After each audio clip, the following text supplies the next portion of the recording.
right now, how much of your life could I guess in 30 seconds?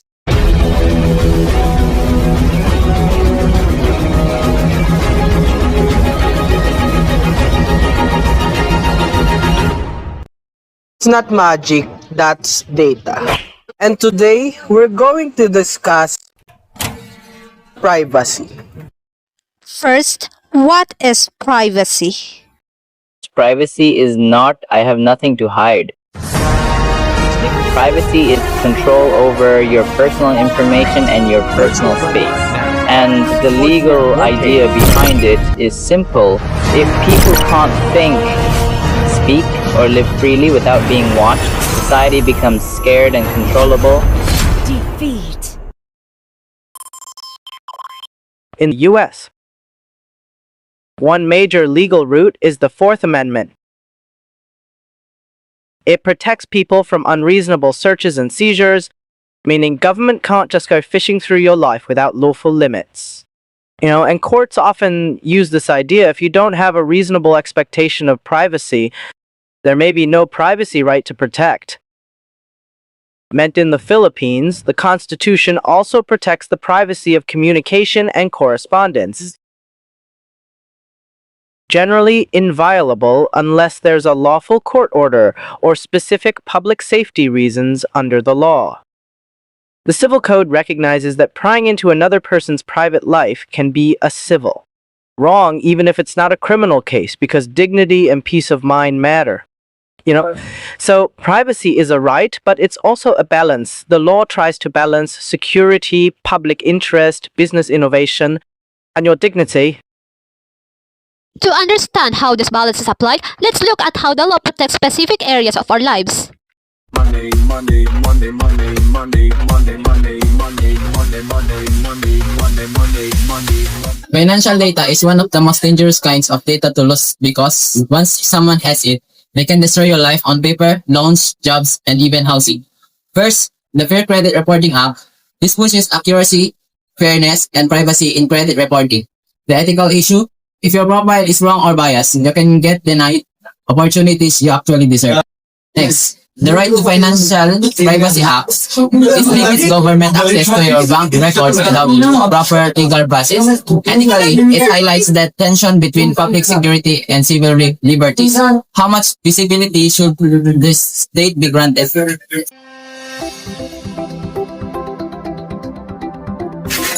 Then, the Ground Rules Wiley Act. Banks and financial institutions must explain how they share data and they must safeguard it. Ethically, the issue is transparency. If consent is hidden in fine print, people aren't really choosing, they are just complying. Finally, Fair and Accurate Credit Transactions Act. This helps fight identity theft and lets people access credit reports. Ethically, the big question is accountability when a breach happens. Who suffers most? Companies or the victims? Now in the Philippines, financial privacy is also protected by specific Republic Acts. Republic Act number 1405, the law on secrecy of bank deposits, keeps bank deposits confidential unless there's written permission from the depositor. An impeachment case, a court order in bribery or dereliction of duty case involving public officials, or when the deposit is part of a court case, but ethics asks how it affects anti-corruption and crime investigations. RA 6426. The Foreign Currency Deposit Act protects confidentially for foreign currency deposits but must still prevent money laundering. And RA 8484, the Access Devices Regulation Act, targets fraud involving cards and access devices. Ethically, don't blame users for weak systems.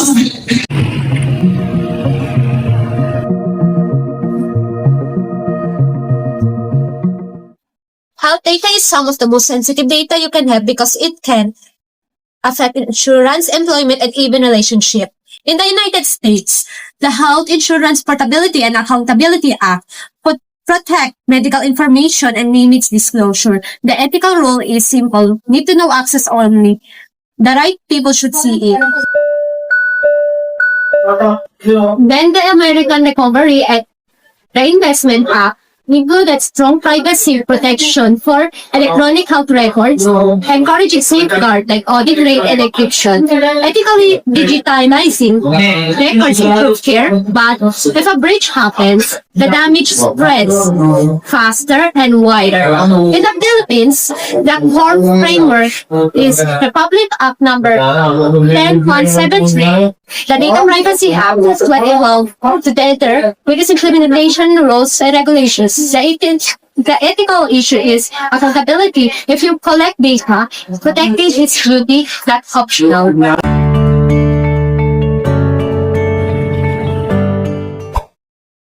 Students and children are high-risk groups in privacy because they can't fully understand long-term consequences. One mistake today can follow them for years.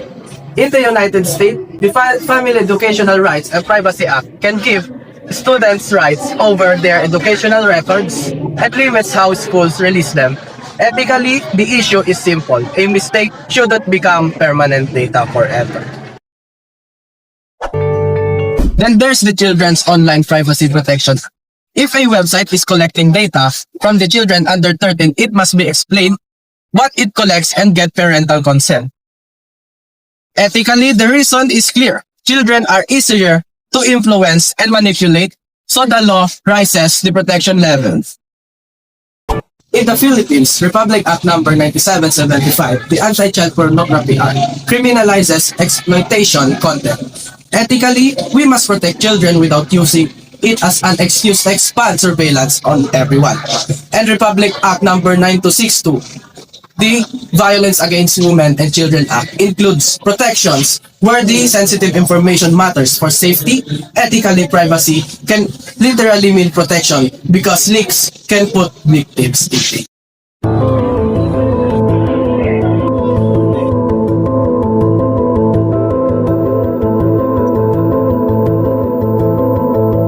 This is where privacy gets intense because surveillance can mean intercepting calls, texts, emails, and internet traffic. In the United States, several laws shape that interception is allowed and what limits exist. The Communication Act of 1934 regulates telecommunications and sets restriction on interception. Title 3 of the Omnibus Crime Control and Safe Streets Act regulates intercepting wire and oral communications. The Electronic Communications Privacy Act protects electronic communications in transit and limits the certain data capture. The Communication Assistance for Laws Enforcement Act requires telecom system to support lawful interception when there's a court order. And for national security, the Foreign Intelligence Surveillance Act sets secret court and procedures for foreign intelligence surveillance. The Foreign Intelligence Surveillance Act Amendments Act expanded authority around some international communications flowing through networks. And the USA Patriot Act expanded surveillance and record access powers after 9/11. The ethical issue across all of this is mission creep. Tools created for extreme threats can slowly become routine. Monitoring of oversight is weak. In the Philippines, the 1987 Constitution, Article 3, Section 3, protects the privacy of communication and corresponds except through lawful court orders or defined legal exceptions. And Republic Act 4200, the Anti-Wiretapping Act, prohibits and penalizes illegal wiretapping and related privacy violations. Ethically, when people feel watched, they self-censor and free speech dies quietly. Online privacy is where data turns into behavior and behavior turns into money. In the US, the Freedom of Information Act grants citizens the right to access certain information and records of the federal government upon request. The Privacy Act prohibits US government agencies from concealing the existence of any personal data record keeping system. In the Philippines, Republic Act number 8792, the Electronic Commerce Act recognizes electronic transactions and penalizes lawful use of electronic documents and data. Ethically, convenience must never become exploitation. Then there's Republic Act number 10175, the Cybercrime Prevention Act of 2012, which defines cybercrimes and set rules of investigation and penalties. Ethically, we should fight cybercrime while still protecting due process and people's rights. Republic Act number 11934, the Subscriber Identity Module Registration Act, requires subscriber or identity module registration. Ethically, it may help security, but it also creates a huge identity database. And if that database is breached, millions could be affected. And Republic Act number 9995, the Anti-Photo and Video Voyeurism Act of 2009, penalizes recording or sharing intimate content without consent. The ethical point is dignity. What's private should stay private.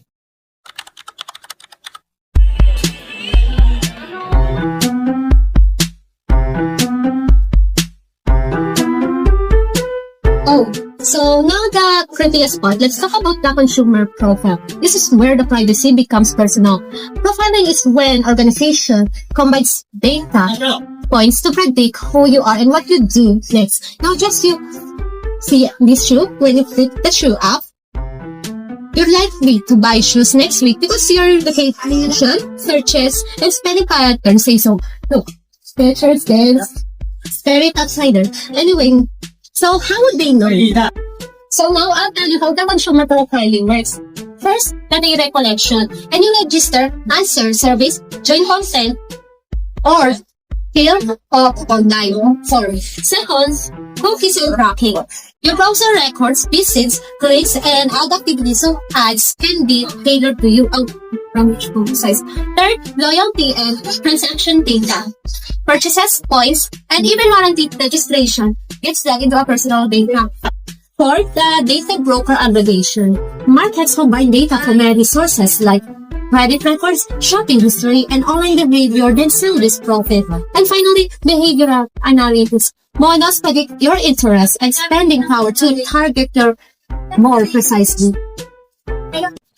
Ethical issues include fake consent through long unread notices, hidden sharing of profiles, constant tracking becomes intrusive, profiles can cause unfair treatment, and enable scams, huge database, increase data breach risk, and it creates a power imbalance where companies know when you better you know how you will be in use.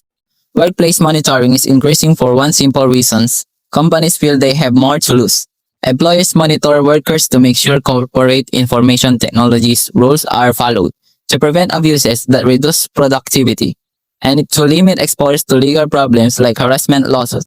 On top of that, modern work adds new pressures. Security risks like insider threats and malware. Compliance requirements to provoke rules were followed, and remote or hybrid work where output is harder to observe in person. So how monitoring is done? Usually through network logs like visited sites and logins, email and chat monitor including metadata and attachments.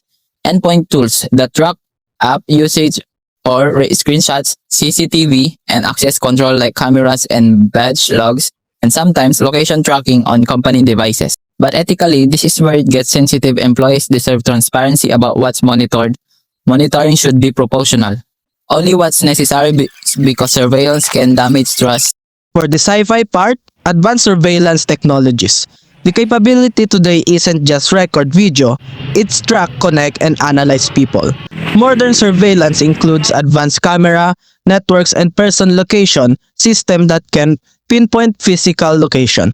Sometimes, using a satellite-based system, but the more precise these tools get, the more they can shrink privacy and risk. And it's not just cameras. Today, toolset include CCTV with analytics, facial recognition and biometrics, license plates readers that track vehicles over time, cell site simulators that identify phones nearby, drones and body cameras, and massive database searches that connects photos, location, and contacts quickly. That's why it's powerful, speed, scale, and sometimes even prediction. But ethically, critics warn about serious risks. Surveillance can create a monofication effect where people self-censor. It can threaten civil liberties. It can be abused for intimidation and accuracy. Problems can cause misidentification, add-in bias, false matches, function creep, where the system expands beyond its original purpose. And the big question becomes accountability. Who audits the watchers?